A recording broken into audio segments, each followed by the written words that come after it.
Hi everyone, welcome back with me again in this channel. On today's tutorial, I'm going to show you how you can transfer a Canva design to another account.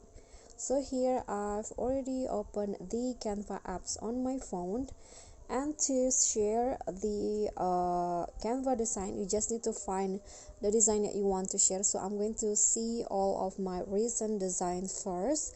So let's say I want to share maybe this designs right here. So what you need to do is just click on the three dots icon. You don't need to open the design. Just click on the three dots icon and you'll find a share options here. Click on that. Okay, so here you just need to add the names, emails, or the group's name here to transfer the design. For example,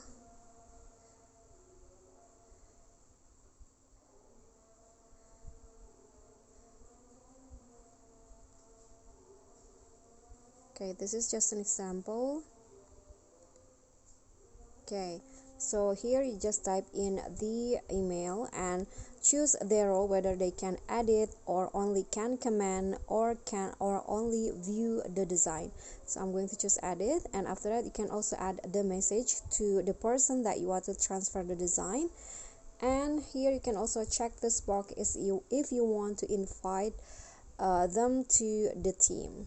And after that, just click on a send, and just like that, the design here will be transferred to that person. Okay, so that's all from me. If you enjoyed the video, please give me a like and smash the subscribe button down there, and also don't forget to leave a comment and click on the thanks. Bye.